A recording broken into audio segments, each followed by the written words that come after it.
Mr. McCallum, seconded by Mr. Lamoureux, moves that the 7th report of the Standing Committee on Government Operations and Estimates, presented on Wednesday, June 20th, 2012, be concurred in. Debate. The Honourable Member... What's it? Oh, sorry, the Honourable Member for Markham Unionville. Thank you, Mr. Speaker. I realize that we are delaying the debate on the Budget Bill C-45, but I believe it is for an important reason. The Government Operations Committee conducted a detailed report on how this House studies the estimates and produced a report that was unanimously supported, with one minor exception. And before members of this place can begin to properly debate the budget and the proposed expenditure cuts, we must clarify our desire for better and more timely information, and concurring in this report would do just that. I hope members on both sides of this House appreciate that this is not a hostile move. I believe that the President of the Treasury Board indicated this Monday during question period that he will support concurring in this report, and I'm confident that the motion will also receive the support of opposition members. Let me begin by providing a little background for the study in the words of the report itself. In recent history, two major studies were done of the estimates process. The first in 1998 by the Standing Committee on Procedure and House Affairs, and the second in 2003 by the Standing Committee on Government Operations and Estimates. Of the 75 recommendations made in those two reports, very few changes have been made. The estimates review process, therefore, must be revisited because programs may still be conducted and could be more effectively studied. Mr. Speaker, I'd like to quote O'Brien and Bosk from the Procedure of the House of Commons, a study of its history and present form by Joseph Redlich in terms of the importance of this topic. And he writes, quote, "The whole law of finance, and consequently the whole British Constitution, is grounded upon one fundamental principle laid down at the very outset of English parliamentary history and secured by 300 years of mingled conflict with the Crown and peaceful growth. All taxes and public burdens imposed upon the nation for purposes of state, whatsoever their nature, must be granted by the representatives of the citizens and taxpayers, i.e. by Parliament," end of quote. And because, Mr. Speaker, Canada follows the British parliamentary model, that same statement applies to this country. The first topic of the report I'd like to talk about is cash versus accrual accounting. And the recommendation 1 of the report is that the Treasury Board of Canada Secretariat complete its study of accrual-based budgeting and appropriations and report back to Parliament by March 31st, 2013. And we have been told by the government that it will provide this report by March 31st, 2013. In terms of the rationale, I'll read again from the report. In the course of its study, the committee dealt with the issue of accounting methods when asking what would be the most useful information for parliamentarians when examining the estimates and approving votes. The committee heard from witnesses who said that financial information and votes in the estimates and SUPs should be presented according to the accrual method rather than cash. However, the committee heard from many other witnesses who said that they were more in favor of the idea of the information being presented in the estimates on the cash accounting method. Nevertheless, no consensus was reached among the witnesses on the issue of whether cash was preferable to accrual when it came to votes. There's no consensus among the experts as to whether cash or accrual accounting was better, and so therefore we did not pronounce on that issue, but we have asked that the Treasury Board Secretariat complete a study in coming months. The next issue concerns the timing of the budget versus the main estimates. And recommendation 6 reads as follows: que, dans la mesure du possible, that, to the extent possible, budget statements for a given fiscal year should occur during the second cycle of the same fiscal year, and as a result, the government should table its budget in the House of Commons by February 1st at the latest every year, and that the Standing Committee on Procedure and House Affairs consider amending the standing orders so as to ensure that the main estimates are tabled by March and that it report to the House by March 31st, 2013. I might mention that the government does not support fixing the budget date as no later than February 1st. The rationale for this, as confirmed by many expert witnesses, is that the earlier you make the budget, the more it is likely that budget measures of the current year will be included in the main estimates. The government makes the argument that this reduces the flexibility of the government, but in the view of the committee, such a flexibility reduction is worth it in order to bring promptness of information to those who are studying the estimates. Indeed, Auditor General Michael Ferguson confirmed this point when he stated at committee, and I quote, "The main estimates do not provide a complete picture of the spending plan and are not connected with the budget. When we performed the audit in 2006, we found that the main reason for including items in the supplementary estimates was timing. The tabling of the main estimates in advance of the budget was a key factor that gave rise to increased use of supplementary estimates."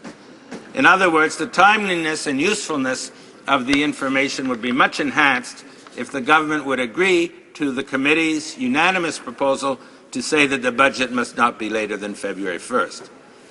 The next issue involves questions in advance. Recommendation 10, that where feasible, standing committees provide questions to departmental officials in advance of hearings on the estimates, and the committee members endeavour to ensure the necessary departmental officials are invited to appear for estimates hearing. This is an issue that falls within the purview of the House of Commons rather than the government. Recommendation 11, that standing committees review statutory programs on a cyclical basis at least once every 8 years. This also falls within the purview of the House.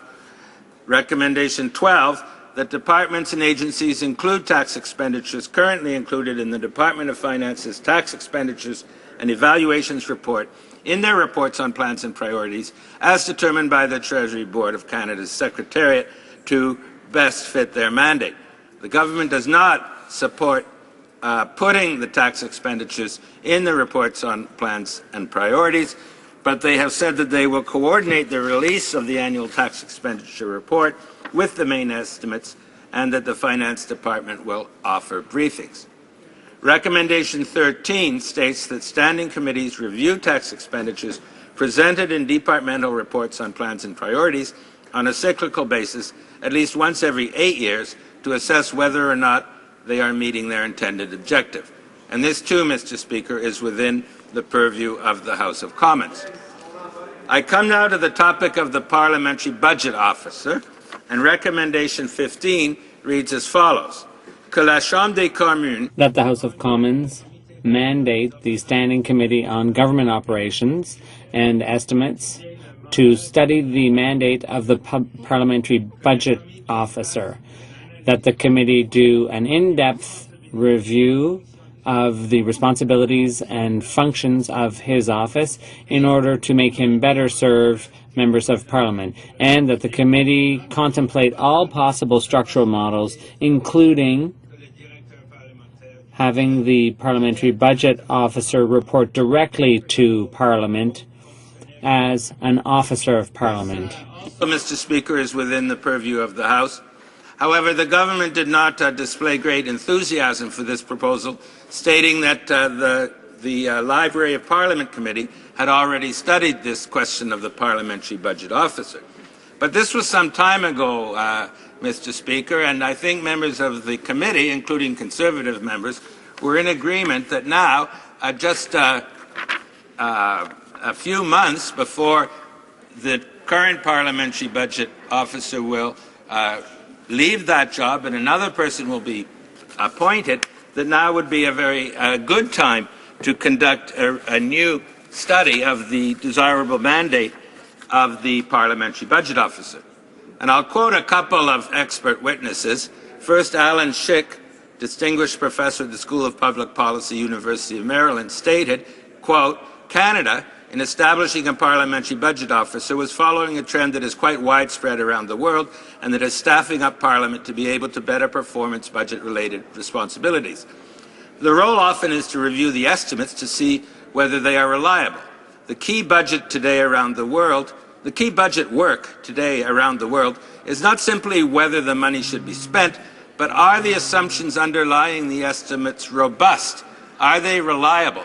And I think that's precisely the area where research done by the parliamentary budget officer is invaluable.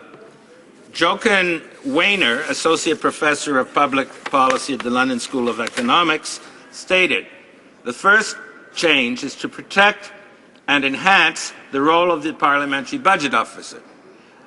Internationally, the parliamentary budget officer of Canada is very highly regarded, and it's certainly a major change in the degree the Parliament in Canada has access to an independent, highly professional research capacity. Some adjustments are possible to the legal framework for the parliamentary budget officer. In particular, this role could be strengthened or the status be strengthened if he were a full officer of Parliament. Moreover, steps could be taken so that the parliamentary budget officer has total access to all relevant information. I see some scope for strengthening also on the basis of international experience. End of quote. So I would say, Mr. Speaker, these are two very laudatory reviews of our current parliamentary budget officer and very definite proposals that he be made an officer of Parliament. I come now to the recommendation on online resources, number 16, that the government develop a searchable online database that contains information on departmental spending by type of expense and by program. And I might say that the government is committing to make this information available in a better digital format. Recommendation 14, that standing committees dedicate an in-camera meeting at the beginning of a new Parliament and periodically as needed for a briefing session on the estimates and supply process and the related documents, with a focus on the committee's role in scrutinizing government spending. This recommendation is within the purview of the House, and the purpose is to ensure that all committee members have adequate training and information to carry out an examination of the estimates in an efficient and proper way. The next is recommendation 2 on vote structure, that the Treasury Board of Canada Secretariat transition the estimates and related appropriation acts from the current model to a program activity model, that they assist federal departments with this process, and that they prepare a timeline for the transition by March 31st, 2013, and transmit this timeline to the government. And the government said that it will provide a detailed report on transition to a program activity by March 31st, 2013. And here I'd like to quote, because I think it's a really good quote, by the current parliamentary budget officer, Kevin Page. Quote, on vote structure, it makes little sense in a 21st century world for parliamentarians to be voting on inputs like operations and capital and grants and contributions that cut across a department spending many billions of dollars for a diverse set of program activities. Given the recent experiences with border infrastructure funds and Aboriginal housing and education, would it not make more sense to consider program activities, 5, 10, or 15 per department, or their associated outputs as more relevant control gates? Why should ministers and their accountability officers be able to move monies from one activity to another without scrutiny or consent?